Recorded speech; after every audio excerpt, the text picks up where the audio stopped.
Just because I'm hurting doesn't mean But is first person.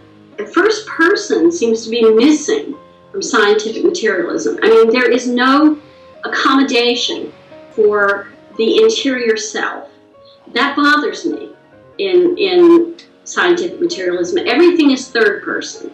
Everything is outside the self. That does bother me. But I'm not sure the remedy of saying, we're all going to become Timothy Leary or something, works. So we have to do the work in order to understand the first person. We aren't really trying to understand the first person in a sense because we don't even have a dialogue or a vocabulary to do that. Well, who's we? Exactly. I mean, you're talking about Western scientists? I did try very hard to understand the first person and to translate it into, where are you going, John? I had to close the windows. There's construction going on outside. You sit down, young man. No. Just stay in the hot seat. Yes. I mean, the first person is a problem for me in scientific materialism. Now, talk about that. Well, I think that, once the first person dimension of reality is acknowledged, scientific materialism as a metaphysics becomes incoherent. Not as a method, it's fine to sort of artificially try to separate off where the first person subjective aspect of perception ends and the third person objective world begins. But it's almost as if the first person becomes a no-go area. I mean, you have your first person, I have my first person. That's when I brought in Wittgenstein. Right. Because, Wittgenstein's thing of there is no such thing as a private language. You can't do anything within the first person, in a sense. You can only be communal. Well, that's the thing. That's why the first and third person categories are not separate. But you realize nobody's going to watch this, don't you? This is really weird and esoteric. But go ahead. No, well, first person is consciousness, right? Conscious experience. And third person just means consciousness. It's not just, it's personal consciousness. And in a sense, everything is personal consciousness. Well, I don't know. And I'm not everything is communal. Well, I think there's something needs to be said because most major languages seem to have a pronoun for first person, second person, and third person dimension. So there's something to these dimensions you're talking about. So you're talking about language convention, or are you? Well, I'm just saying there's something underneath all the variables of language. Some formula of first, second, and third person seems to be showing itself, revealing itself underneath the workings of the different relative languages. There seems to be some absolute that's poking up. So and that's what we're talking about, these different dimensions. First, second. Well, I think what you're pointing at, Karen, that there's no private languages, I think is important because I think if there's something fundamental, it's the second person domain of constant communication and expression. That's the communal, though, isn't it? I mean, That's the you. I mean, so I'm not sure that. I mean, I do live in here, and you do live in there. In where? In the first person. I live in my first person, you live in your first person. So it's like a container that separates us from the rest of the world or something? I mean... Do you not think you have a personal narrative that is just Matt's personal narrative? Well, I hope you guys said this. This is really weird. I call it... there's my life history, but it's never, ever been in any way, shape, or form separate from... my parents and my peers, my siblings. Do you think only communal? Oh my God. No, I'm not. Well, I don't think I'm only communal, but I think we should avoid reifying this idea of an individual mind cut off from others in the world. I think the mind is open, and the world and the mind are not two separate things. Which, there's a Cartesian dualism implicit in scientific materialism, as much as people like Dennett would deny that they're producing Not true, dualism. not true. No, really, why do you say that? And Because why do you consciousness say- has been left out of the naturalistic picture of the universe. It's been completely left out. Oh, I agree. So, but I it's don't but it's still think and implicit. just say, we'll just add this back in arbitrarily because we don't know how to add it in yet.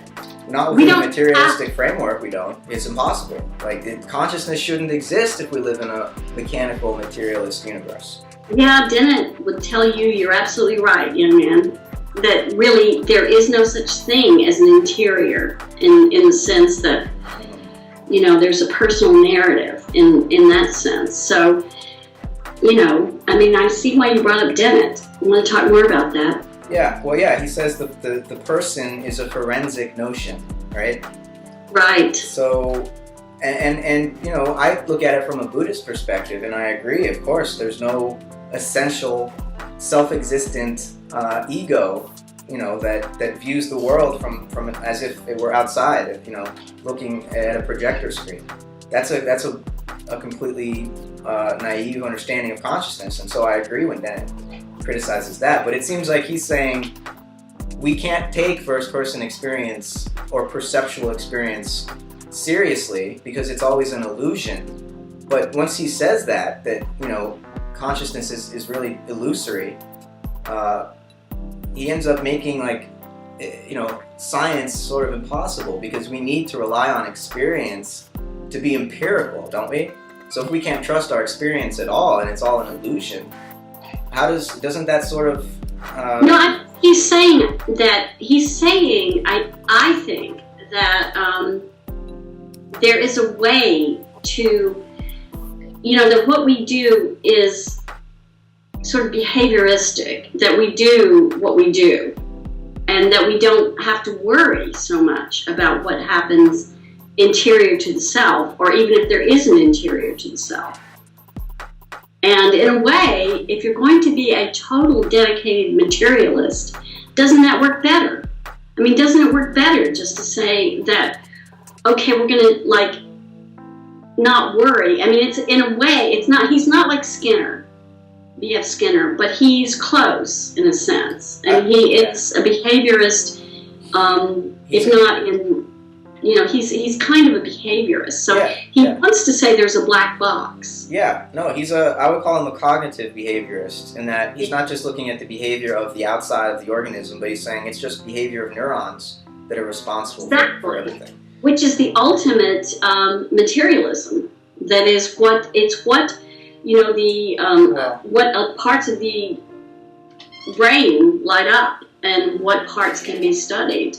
Right, but the whole point is we are able to study the brain. Like, the scientist has this very erudite and sharply focused conscious attention that allows him or her to study these fMRI images and to do these scientific experiments. And that highly erudite focused consciousness required for doing scientific observation and experiment is left out of the scientific explanation. You can't simply say, oh, it's in the brain, because, you know, you as an observer are you're leaving yourself out of your explanation. Well, true. So, but can you just add yourself back in arbitrarily? Because you can't. I mean, there's no vocabulary to do so, is there? because it's not.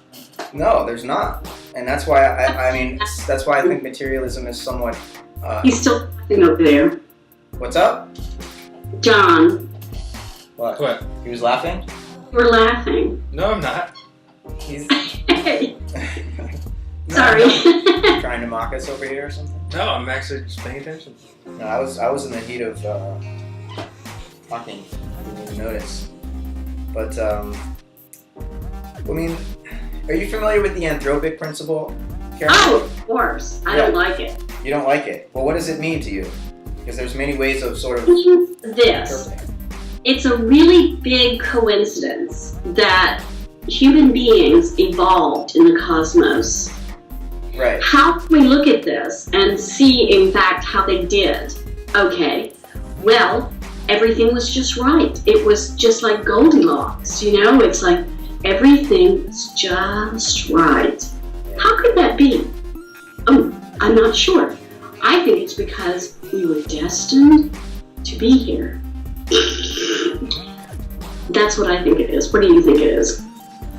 Well, everything's just right when there's all these wars and Goldilocks, it's like the people- stew. It's like, it's human.